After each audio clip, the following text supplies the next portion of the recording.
Inilah satu tanda bahwa kamu sudah harus pergi. Sudah harus pergi dalam hal ini, maksud saya adalah pergi dari suatu pekerjaan atau suatu hubungan. Yang bagaimana-bagaimananya, di tengah video ini Anda akan menemukan. Saya harus menjelaskan dulu di awal bahwa terkadang suara Tuhan itu bisa melalui hal-hal yang tidak kamu duga. Jangan mematok bahwa suara Tuhan, tuntunan Tuhan harus melalui sesuatu yang kamu paksakan jalurnya. Aku belum mendapat petunjuk dari Tuhan tuh. Aku belum mendengar langsung dari Tuhan tuh. Kita harus realistis ya.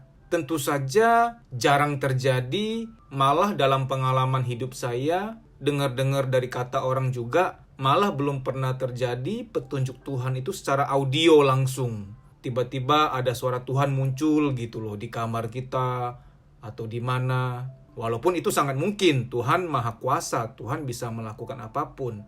Tapi mari kita realistis. Kalau mau nunggu Tuhan ngomong secara audio kepada kita harus terdengar dulu, baru kita anggap petunjuk Tuhan, maka kita bisa salah jalan terus.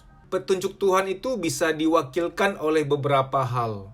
Di video kali ini saya nggak mau bahas hal-hal yang lain. Saya mau bahas sesuatu yang mungkin kamu nggak ngeh. Terkadang petunjuk Tuhan itu diwakilkan oleh gejala-gejala yang dimunculkan oleh tubuhmu sendiri. Tunggu dulu, jangan ngejudge dulu, nonton dulu sampai selesai. Saya akan tarik pelan-pelan dari ilmu yang dasar dulu ya. Di dunia medis maupun dunia psikologi, tubuh dan jiwa itu berkaitan, berhubungan. Ada jembatannya. Tubuh dan jiwa ada jembatannya. Ada kabelnya. Dan jiwa manusia itu ada jembatannya kepada spiritualitas. Kepada alam yang tak kasat mata, yang gak kelihatan. Petunjuk-petunjuk Tuhan itu termaktub di dalam alam spiritual. Namun kali ini, saya ingin lebih membumi untuk bisa membaca, merasakan itu di tubuh. Tubuh manusia tidak Tuhan ciptakan untuk berpura-pura dalam waktu yang lama. Orang yang berpura-pura bahagia dalam waktu yang lama,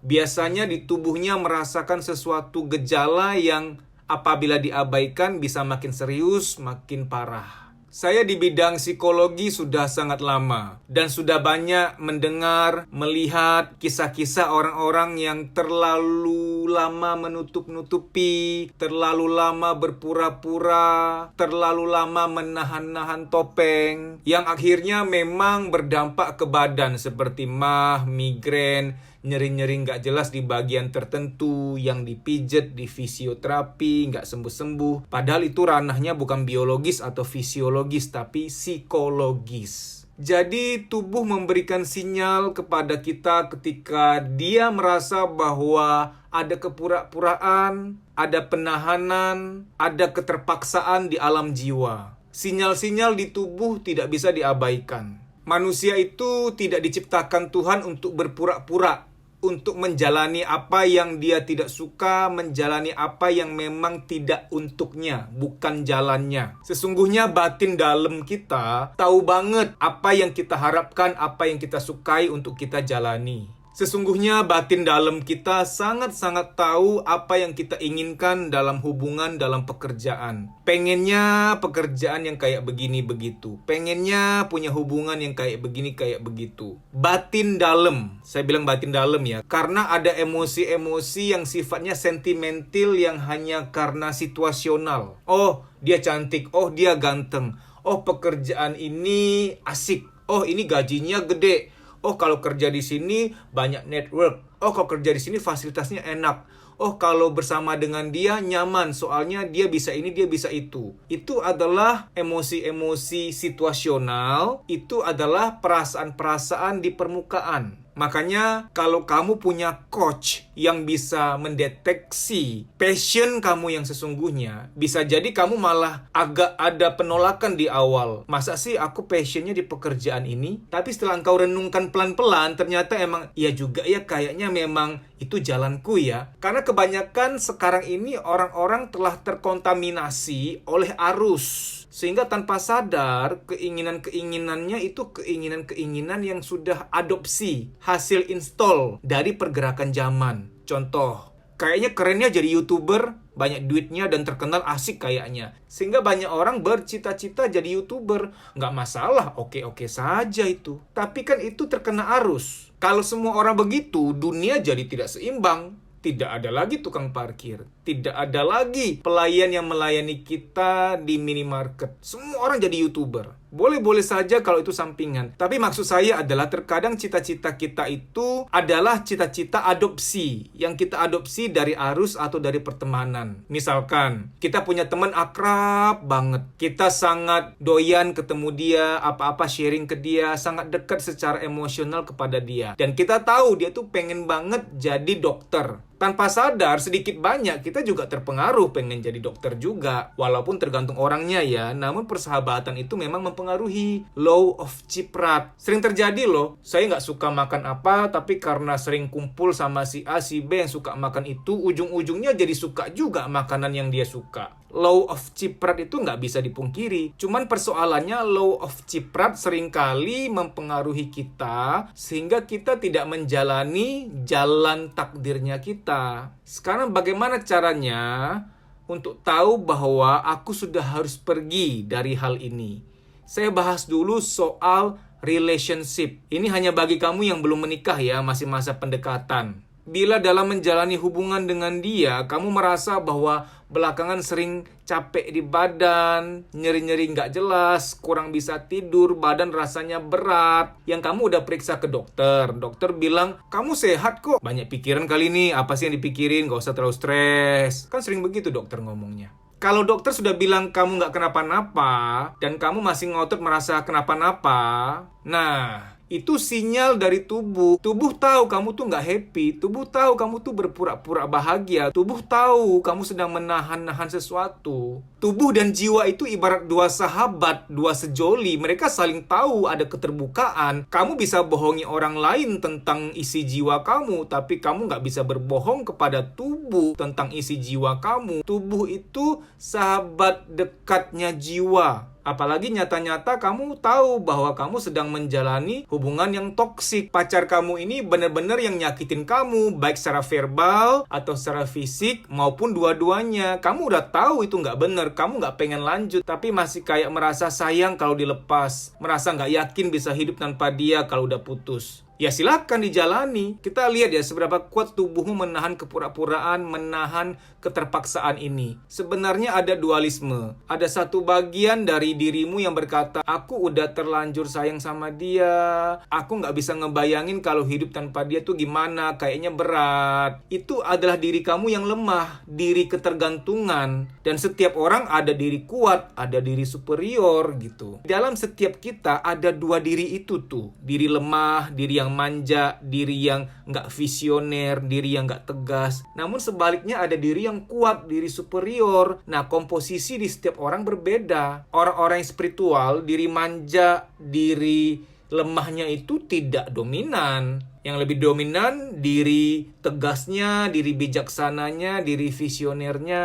Kenapa ada kata visioner? Saya tuh banyak yang menangani mbak-mbak yang punya pacar yang toksik ya. Sebenarnya mbak-mbak ini kurang visioner. Dia nggak ngebayangin gimana kalau nanti anaknya punya bapak yang kasar, bapak yang menyakiti anaknya. Mungkin dia belum kesampaian untuk membayangkan punya anak yang tersakiti, di mana anak tersebut melihat bapaknya sering menyakiti ibunya. Dia egois banget. Atau ada wanita yang sudah kebayang sampai ke situ, tapi tetap ya udah itu gimana nantilah, siapa tahu dia masih bisa berubah. Banyak orang terlalu percaya bahwa pernikahan bisa menyembuhkan. Ini kepercayaan yang fana, yang sia-sia. Marriage doesn't heal. Pernikahan tidak menyembuhkan. Tapi Mas, ada tuh yang berubah. Itu berubah bukan karena pernikahan, kena azab, baru berubah. Yang ada nih, habis menikah malah keluar sisa-sisa monsternya yang selama ini masih rada ditutupin. Malah makin parah. Oke, kita kembali kepada topik di mana satu tanda yang harus kamu hargai sebagai petunjuk bahwa kamu sudah harus pergi. Yaitu ketika tubuhmu sudah memunculkan sinyal-sinyal rasa sakit, nyeri, atau lemah. Padahal sudah dicek ke medis, itu tidak ada penyakit sama sekali.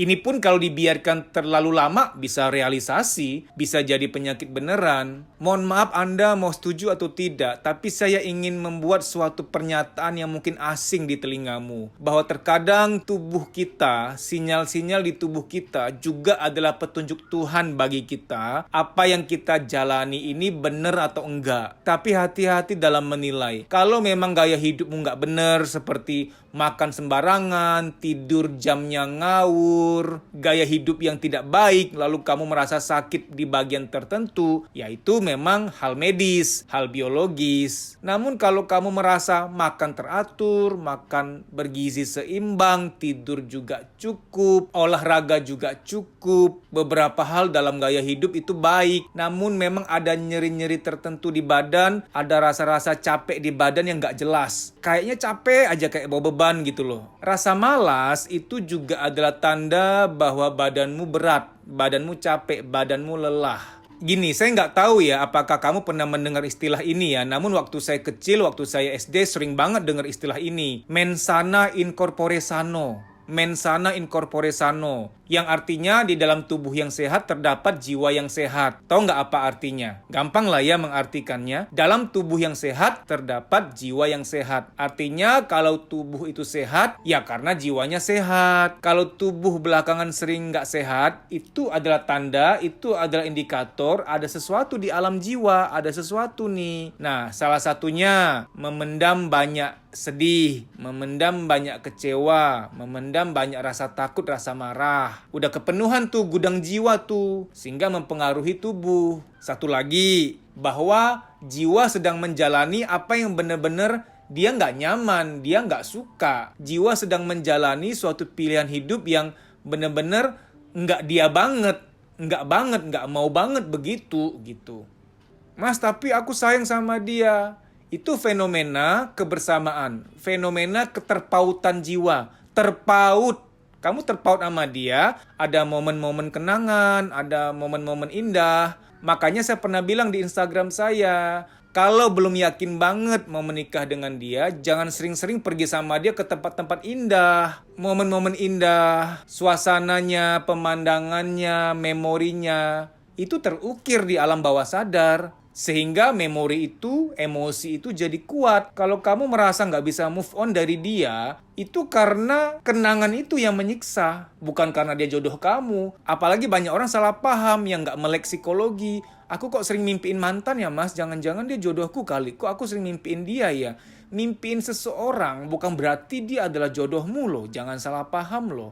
Ya kenangan-kenangan itu, memori-memori itu. Saya berikan sedikit contoh ya. Kadang mimpi itu manipulasi saja, gado-gado saja. Dari data A, data B, dalam kenangan-kenangan kita, momen-momen hidup kita itu digabung-gabungin.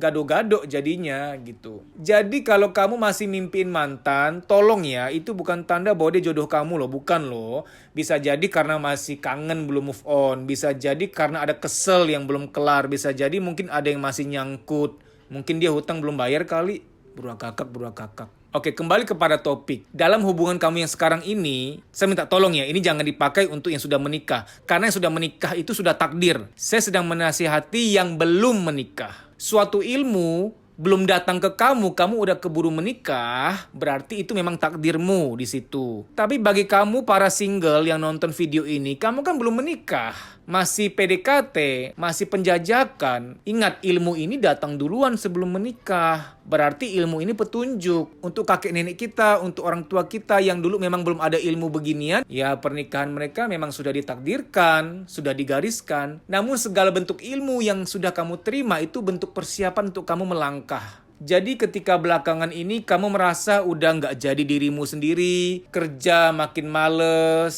sering pusing-pusing nggak jelas, nyeri-nyeri di bagian dada, perut atau di bagian manapun, badan sering capek, nyeri-nyeri di pundak yang nggak kelar-kelar, dan lain-lain sebagainya. Jangan abaikan sinyal-sinyal di badan, karena dia tahu kondisi jiwa saat ini. Dia sangat tahu dan sangat mengerti keadaan sahabatnya. Ingat, sahabat si tubuh siapa? Jiwa. Jiwa itu sahabat si tubuh. Sekarang ke pekerjaan. Suatu pekerjaan adalah jalan hidupmu. Kalau di pekerjaan itu, secapek-capeknya orang lain, di kamu nggak capek-capek banget. Ngerti nggak nih? Karena badan kamu seger, badan kamu nyaman, badan kamu sehat. Kenapa badan kamu bisa nyaman? Karena jiwa nyaman, jiwa senang, jiwa happy. Walaupun ada banyak masalah di pekerjaan kamu sekarang, tapi kamu bisa tegar, tenang gitu loh. Karena di mana ada cinta sejati, di situ ada kekuatan. Kamu cinta banget sama pekerjaan kamu, sehingga ada kekuatan di situ. Seperti apapun badainya. Coba deh ukur cintamu pada pekerjaan. Ketika kamu ditanya, kamu mencintai pekerjaanmu nggak? Terus kamu agak bingung. Kalau kamu bingung berarti kamu nggak cinta. Karena kalau cinta kan nggak perlu bingung jawabnya. Kamu cinta nggak sama pekerjaanmu? Ya gimana ya, adanya ini ya itu nggak cinta dong. Ya lumayan lah di sini kan gajinya besar. Ya lumayan lah di sini kan secure gitu loh.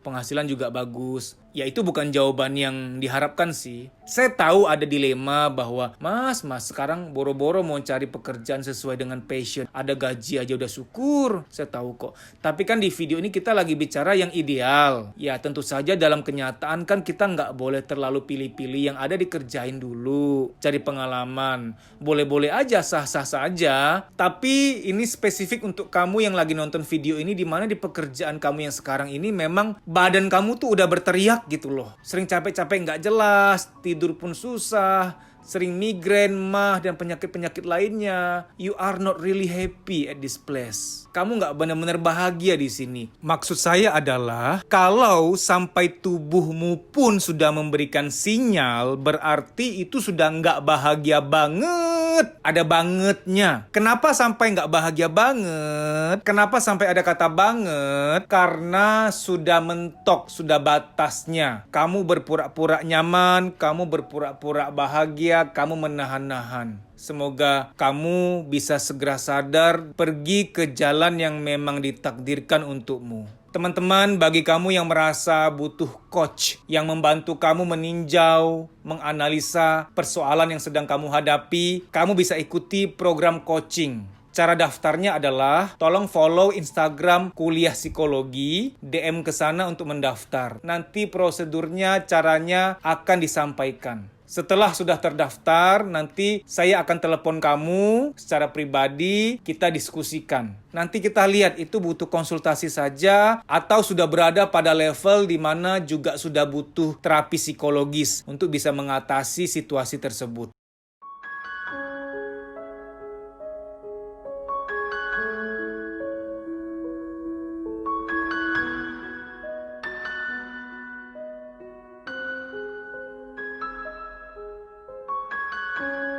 Baik demikian, semoga video ini bermanfaat. Saya mau minta tolong, siapa yang nonton sampai detik ini, mohon komen emoticon smile, senyum. Saya jadinya tahu siapa yang nonton sampai selesai. Kenapa? Saya selalu salut sama orang-orang yang suka ngilmu, suka belajar. Karena kan banyak tuh orang yang giliran video prank, settingan, nonton sampai tuntas.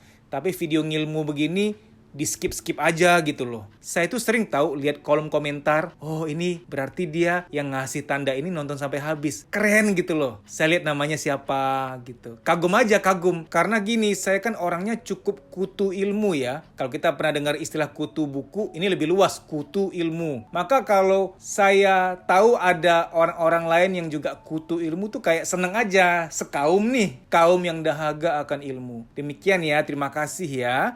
Dimudahkan bahagiamu, dilancarkan semua urusanmu. Amin.